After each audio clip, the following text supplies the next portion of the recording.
আর এরই মধ্যে পশ্চিম এশিয়া দেশগুলিতে একের পর এক হামলা হয়েই চলেছে। ওমানের সালালা বন্দর লক্ষ্য করে ড্রোন হামলা চালালো ইরান এবং সেই ড্রোন হামলায় বেশ কয়েকটি জ্বালানি ট্যাঙ্কে ভয়াবহ আগুন লেগে যায়। ছবি দেখতে পাচ্ছেন, একের পর এক ড্রোন হামলা হয়েই চলেছে আর সেই হামলায় বেশ কয়েকটি জ্বালানি ট্যাঙ্কে ভয়াবহ আগুন লাগে।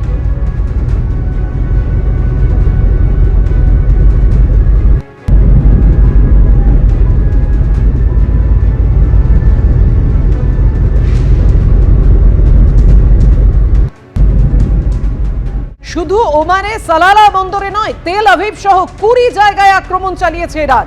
দুবাই বিমানবন্দরে ফের ড্রোন হামলা, সতর্কতার মাত্রা বাড়ালো কাতার। সাধারণ মানুষকে বাড়িতে থাকার পরামর্শ দিয়েছে কাতার সরকার। পাল্টা ইরানের রাজধানী তেহরানে হামলা চালিয়েছে আমেরিকা ইসরায়েল। ইরানের 16টি যুদ্ধ জাহাজে আক্রমণ চালিয়েছে আমেরিকা।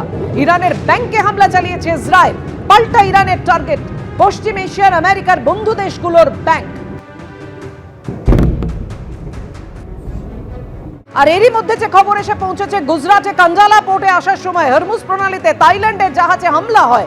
জাহাজটি সংযুক্ত আরব আমিরশাহী থেকে হরমুজ প্রণালী হয়ে আসছিল এবং উদ্ধার হয়েছে এই জাহাজটি থেকে 20 জন নাবিক। 3 জনের এখনো পর্যন্ত কোনো খোঁজ পাওয়া যায়নি। পণ্যবাহী এই জাহাজটিতে 3000 টন সামগ্রী ছিল। পণ্যবাহী ময়ূরী নারী নামে জাহাজটিতে 3000 টন সামগ্রী ছিল। 3টে পণ্যবাহী জাহাজে হামলা হয়েছে। 3টি জাহাজের মধ্যে ময়ূরী নারীও থাকতে পারে। United kingdom maritime trade operation centre সূত্রে এমনই খবর। 28টি ভারতীয় জাহাজ ও 778 জন আটকে রয়েছেন।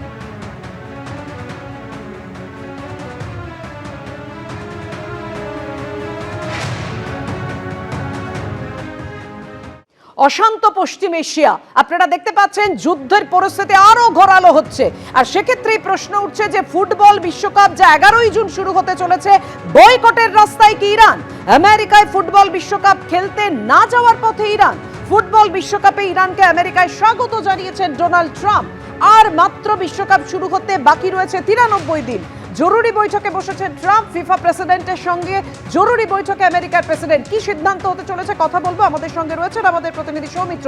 সৌমিত্র, সেক্ষেত্রে কি হবে? কারণ ইতিমধ্যেই এশিয়ায় যোগ্যতা অর্জনকারী পর্বে বিশ্বকাপে যাওয়া নিশ্চিত করে ফেলেছে ইরান, গ্রুপে পর্বে জয়ী হয়ে। সেক্ষেত্রে ইরান কি ডিসিশন নিতে চলেছে? কারণ ইতিমধ্যেই তো হুঁশিয়ারি দিয়েছে ইরান।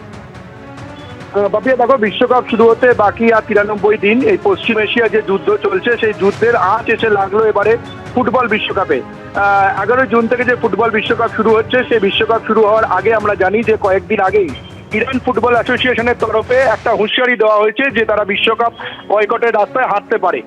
তারপরেই একেবারে তড়িঘড়ি জরুরি বৈঠকে বসেছেন ফিফা প্রেসিডেন্ট। তিনি বৈঠক করেছেন ফিফা প্রেসিডেন্ট ডোনাল্ড ট্রাম্পের সঙ্গে।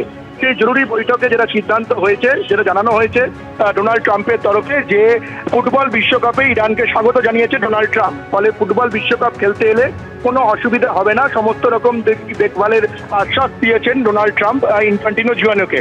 অর্থাৎ এই যে বয়কটের রাস্তায় হাঁটতে চলেছে ইরানের ফুটবল ফেডারেশন, তারপরই আসরে নেমেছেন ফিফা প্রেসিডেন্ট। এবং ফিফা প্রেসিডেন্ট ডোনাল্ড ট্রাম্পের সঙ্গে বৈঠকের পর যেটা জানা যাচ্ছে যে এবার ইরান ফুটবল ফেডারেশনের কর্তা ব্যক্তিদের সঙ্গেও তিনি বৈঠক করবেন এবং ইরান ফুটবল অ্যাসোসিয়েশনের যারা কর্তা ব্যক্তিরা রয়েছেন তাদেরকে ফিফা প্রেসিডেন্ট বোঝানোর চেষ্টা করবেন যে বিশ্বকাপ খেলতে গেলে তাদের কোনো অসুবিধা হবে না এবং ইরান যেন বিশ্বকাপ খেলতে যায়। ডোনাল্ড ট্রাম্পের তরফে এরকম আশ্বাসবাণী পাওয়ার পরই এবার ফিফা প্রেসিডেন্ট ইরান ফুটবল ফেডারেশনের যারা কর্তারা রয়েছেন তাদের সঙ্গে বৈঠক করবেন। কবে সেই বৈঠক হয় সেটাই এখন দেখার। তবে ডোনাল্ড ট্রাম্পের তরফে ইরানকে কিন্তু বিশ্বকাপ খেলার জন্য স্বাগত জানানো হয়েছে। পাপিয়া, ধন্যবাদ তোমায় সৌমিত্র। ভোটের প্রস্তুতি নিয়ে প্রশিক্ষণ নির্বাচন কমিশনের। পুলিশ অফিসারদের বৈঠক নির্বাচন কমিশনের। বৈঠকে ছিলেন সিইও মনোজ আগরওয়াল সহ কমিশনের আধিকারিকরা। ছিলেন জয়েন্ট সিপি, ডিসিপি সহ পদস্থ পুলিশ কর্তারাও। ট্রেনিং প্রোগ্রাম হয়েছিল। আমার যে জেলাতে নোডাল পুলিশ অফিসার আছেন, ওদের স্পেশাল ট্রেনিং দেয়, মাস্টার ট্রেনার আছে, ওদের ট্রেনিং হয়েছিল। আজকে আমাদের 2টা সময় থেকে আরম্ভ হলো, 5টা শেষ হলো। Election rules, regulations, notifications, latest guidelines and আপনার যে রেভিনিউ জেনারেলকে নিয়ে ট্রেনিং। আমরা একটা মেসেজ দিলাম যে কিরকম করতে হবে আর কোন কোনটা আইন লাগু আছে, কীরকম আমরা তদারকি রাখবো, কন্ট্রোল রুম হবে জেলাতে, কন্ট্রোল রুম হবে এখানে ফ্রি অফিসে।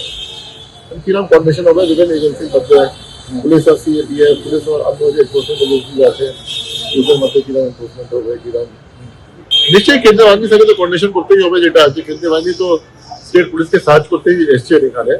কোঅর্ডিনেশন জন্য আমরা মেকানিজম তৈরি করেছি। মেকানিজমের মধ্যে আমরা বললাম কি আপনাদেরকে ক্লোজ কোঅর্ডিনেশনে কাজ করতে হবে। আর ওখানে এসওপি একটা আছে যেটা আমাদের পুলিশ দপ্তর দিয়েছেন এসওপি। এবিপি আনন্দ এগিয়ে থাকে, এগিয়ে রাখে।